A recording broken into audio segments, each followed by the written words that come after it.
Can you tell us what contract you are referring to, Madam Witness? Is it the deed of absolute sale or the deed of contract to sell, Madam Witness? Your Honor, please, we are compelled to object, Your Honor, because decidedly this has no basis. What the letters that were produced, Your Honor, show is that there was a complaint, there was a refusal on the part of the buyer to accept delivery. And the delivery they are speaking of is constructive delivery. We all the while we had been referring to actual turnover of possession of the property, Your Honor, material possession. May I be allowed to make a rebuttal, Your Honor? The witness said, Your Honor, during her cross-examination, that the provisions of the contract will justify why Community Innovations, Your Honor, decided that Mrs. Corona had deemed accepted the unit, Your Honor. She said provisions of the contract, and my memory is still fresh, Your Honor. So I am now on redirect asking her, Your Honor, what provisions of the contract will be the basis for this deemed acceptance, or as Justice said, Your Honor, constructive acceptance, Your Honor? The same objection, Your Honor, and we do not want to burden this honorable court by a repetition of our objection, Your Honor. I think the objection is proper. There is no showing that in any way there is an implied acceptance by the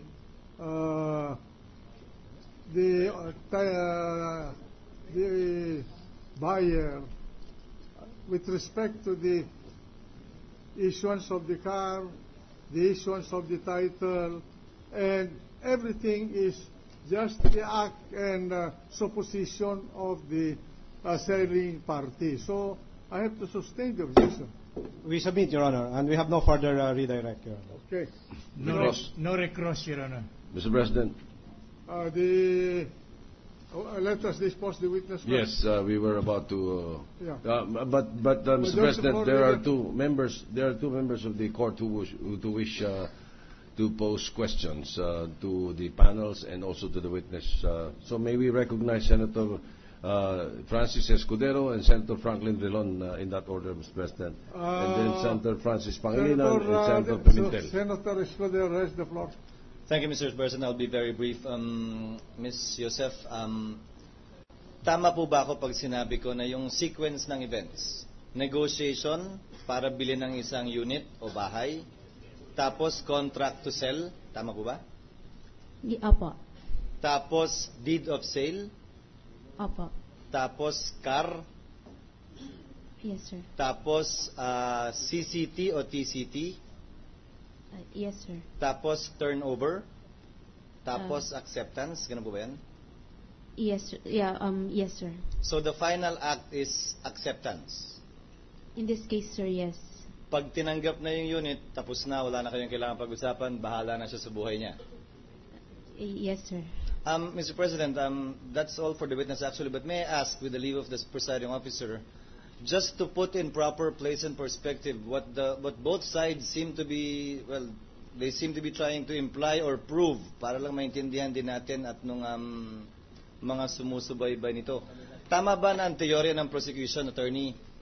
Pag in-execute yung deed of sale, ang teorya nyo, dapat nilagay na sa SALN. Is that your position? Our position, that is correct, Your Honor.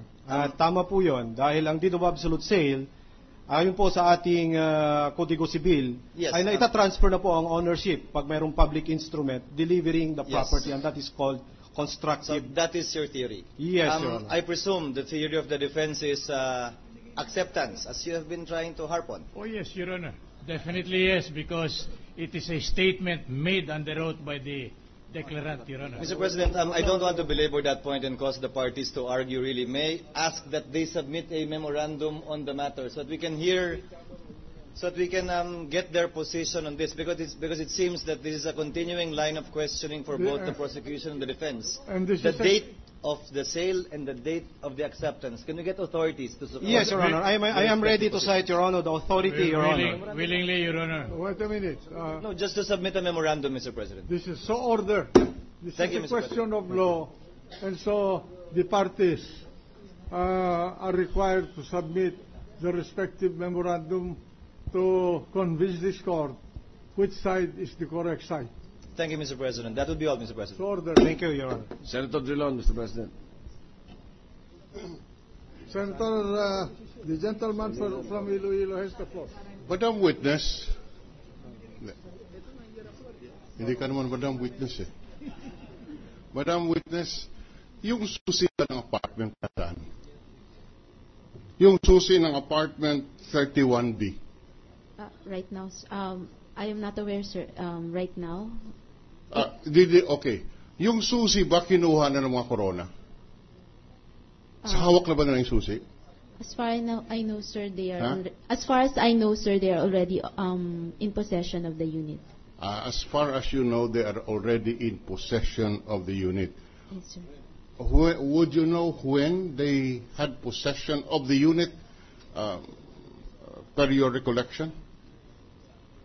It's in 2008, sir. I have no exact date. They had possession in 2008, although you do not have the exact date. Yes, sir.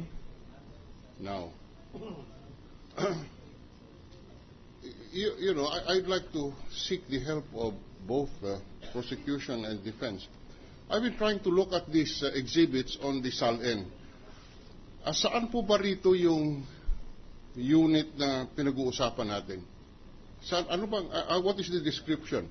Because this unit is in Makati, and I do not see any Makati condo here, except in Exhibit M, which is the SALN of Chief Justice Corona as of December 31, 2010.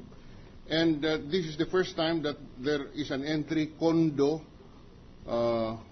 under the column kind and then location, Makati, year acquired 2003, mode of acquisition, installment, assessed value 726,000, current fair market value 1,210,000.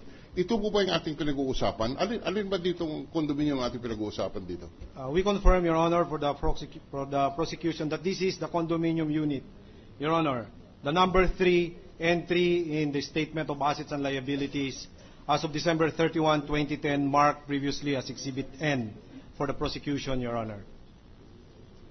So it was first disclosed only in 2010, Your Honor. My problem is that this year acquired is 2003, and from what I recall, the witness is saying this was paid for in 2004. That's why I am a little bit confused as to which unit we are talking about.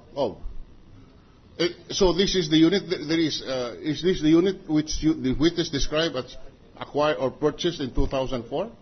If I may, Your Honor, the reason it was stated, and I'm just supposing, Your Honor, year acquired, because the purchaser began paying, Your Honor, the installment in 2003 and made a full payment in March of 2004 and the deed of absolute sale in October of 2004. So the reason may be that's why they put year acquired 2003, because it was on that year that they paid the deposit and subsequent installment. And as of December 31, 2003, Your Honor, 95% of the purchase price was already paid. I see. Okay, so, well, I'm more confused. Anyway, just to make clear, this is the entry that we're talking about. Yes, Your Honor, because this is the only property that we know of as of now, Your Honor, of Chief Justice Corona in Makati City, Your Honor. Thank you. Senator Francis Pangilinan, Mr. President. The Senator from Pampanga, Senator Pangilinan. Thank you, Mr. President. May we have a clarification from the defense? Because, well, my understanding is the defense is saying that there was no acceptance of this property, actual acceptance. And therefore, there was no transfer of ownership. Is that my understanding? The burden of proof is on their part. They're questioning the validity, the correctness, and the accuracy of the entries in this particular document, Your Honor. I do not think we have to plead our case yet, unless they have made a prima facie case of the violation of the law involving SLN, Your Honor. Okay, I understand that.